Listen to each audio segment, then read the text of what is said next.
Sa mapagpalang araw sa inyong lahat, tatalakayin natin isa sa mga controversial issues na maraming nami-mislead na mga pastor dito. Ito ay ang patungkol sa kwento kay Esau at kay Cain at saka kay Abel. Ito ay matatagpuan sa Genesis chapter 4, beginning verse 1 pababa. Babasahin ko sa King James Version at pakisundan sa inyong mga Biblia. Sabi dito, "And Adam knew Eve his wife, and she conceived, and bare Cain, and said, I have gotten a man from the Lord." Verse 2, "And she again bare his brother Abel, and Abel was a keeper of the sheep, but Cain was a tiller of the ground."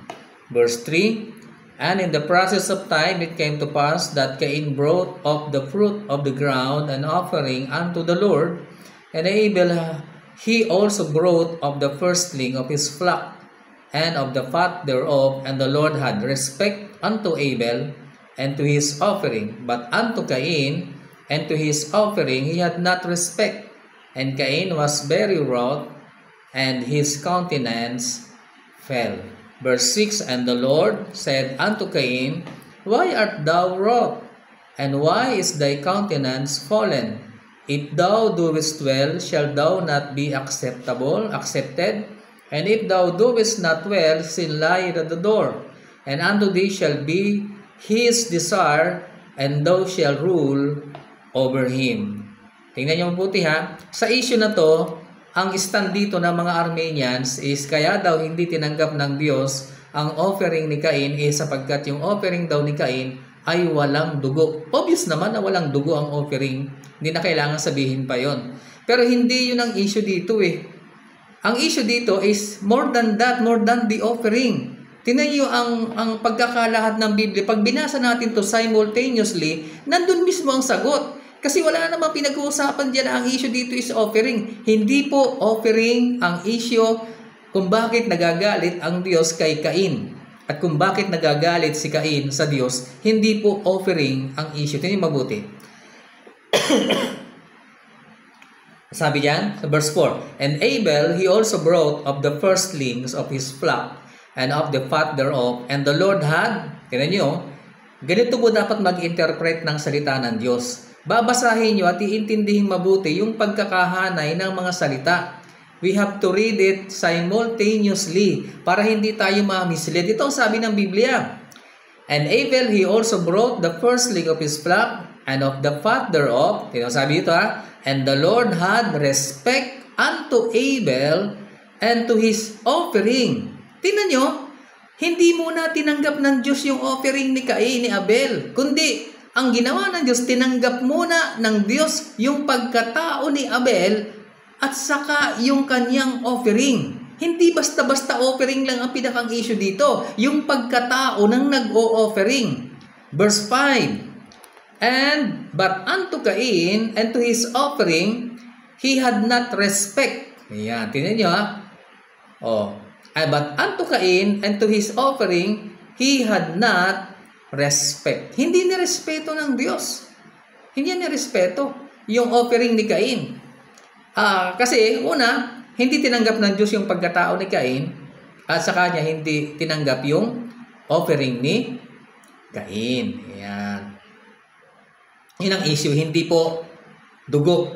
Kung tutusin, pagdating sa offering po, sa aklat ng Leviticus, chapter 2, maraming klase ng offering sa Leviticus. Actually, sa lugar, sa panahong ito ni Adan, na may dalawa siyang anak, si Cain at si Abel, hindi pa po institutionalize ang mga offering.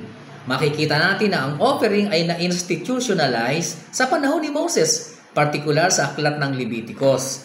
Sa aklat ng Leviticus, papatulan na natin yung salitang walang dugo. At kaya daw hindi tinanggap ng Diyos yung offering ni Cain. Mali po yun. Yan po isang maling kamalian sa hindi pagkakaunawa ng Biblia. Ang offering po ni Abel is ito yung tinatawag nating burnt offering. Burnt offering ang ginamit ni sa bakit? Sapagkat ang trabaho ni Cain, ni Abel ay tagapag-alaga ng kawan. Kaya normally, na kung saan yung kanyang trabaho, ang profesyon, doon siya kukuha ng pang-offering sa Diyos. Si Abel, si Cain, ang trabaho ni Cain, siya daw sabi, siya sa tiller of the ground. Siya ay magsasaka, si Cain. At normally, kung ano ang ani ni Cain, dapat yun ang kanyang offering. Ang offering po ni Cain ay accepted and permitted by the Lord. Sa Leviticus chapter 2, makikita natin ang iba't ibang klase ng offering. May tinatawag tayong sin offering, may tinatawag tayong burnt offering, may tinatawag tayong heave offering, at may tinatawag tayong free will offering, at mayroon din pong tinatawag na grain offering. Ang offering ni Cain ay grain offering. Wala pong masama sa offering ni Cain. Kaya hindi siya tinanggap ng Diyos kasi ayaw ng Diyos sa pagkatao ni Cain. Dahil may problema si Cain. Ito yung ating pag-aaralan. Ba't hindi tinanggap ng Diyos ang offering ni Cain? Unang-una, hindi offering ang tinanggihan ng Diyos kay Cain. Ang tinanggihan ng Diyos kay Cain, maliwanag, yung pagkatao ni Cain. Bakit nga ba? Nag-uugat po yan doon sa sinabi ng Panginoon na tinanong ng Panginoon si Cain patungkol sa kanyang kapatid. Matapos patayin ni Cain ang kanyang kapatid na si Abel, tinanong siya ng Panginoon sa verse 9. And the Lord said unto Cain, Where is Abel thy brother? And he said, I know not. Am I my brother's keeper? Ito yung salitang, am I my brother's keeper? Kung titingnan niyo yung salitang yun, that is corrupt communication. That is blasphemy. Yung salita niyang yun. Wala siyang respeto sa Diyos. Pangalawa, palagi na itinatanong ng Diyos sa kanya marahil ang patungkol sa kanyang kapatid. Kasi yung buti, ito yung possible situation na nakita ko dito. Na bahala kayo mag-isip. Nakapagtataka na si Cain, madali niyang pinatay ang kanyang kapatid na si Abel. Diba? Sa palagay nyo, naisipan lang ni Cain na patayin si Abel. Parang nahimlad lang siya siguro isang araw at pinukpok niya ng bato sa ulo at napatay niya ang kanyang kapatid. Hindi po ganon. Itong senaryo. Kung kayang patayin ni Cain ang kanyang kapatid na si Abel, ay di mas madaling kaya niyang saktan si Abel araw-araw. Ibig sabihin, yung posibilidad na minamaltrato ni Cain si Abel araw-araw, yun yung palaging sinasabi ng Diyos kay Cain, na dapat inaalagaan mo ang kapatid mo, na dapat minamahal mo ang kapatid mo, na dapat ikaw ang nag-aalaga sa kapatid mo bilang ikaw ay panganay. Marahil araw-araw yun ang sinasabi ng Diyos kay Cain. Kaya si Cain ay napuno na. Punong-puno na si Cain. Dahil si Cain walang katutubong pagmamahal sa kanyang kapatid.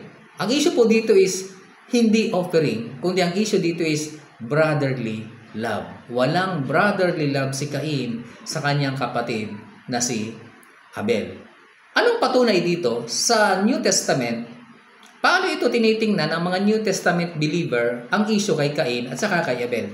Punta tayo sa aklat ng 1 John. Sorry po. Sa aklat ng 1 John, makikita natin dito yung itataas muna natin umpisahan ko sa chapter 3 verse 10. In this the children of God are manifest, and the children of the devil. Whosoever doeth not righteousness is of God. It's not of God. I mean, whosoever doeth not righteousness is not of God, neither he that loveth not his brother. For this is the message that ye heard from the beginning, that we should love one another. Verse 12, not as Cain, who was of that wicked one, and slew his brother, and wherefore slew he him, because his own works were evil, and his brother's righteous. Ang pagkaintindi po dito ng Apostle John sa New Testament, ang pagkaintindi ng mga believers sa New Testament is, hindi offering ang issue kay Cain. Ang issue kay Cain is brotherly love. Hindi niya minahal ang kanyang kapatid na si Abel. Wala siyang katutubong pagmamahal sa kanyang kapatid. At yun yung ganyang kaya itunuring na masama ang kanyang gawain sapagkat pinagmamalupitan niya o minamaltrato niya ang kapatid araw-araw. Isa pang talata sa aklat ni Jude. Isa pang kasalanan to ni Abel.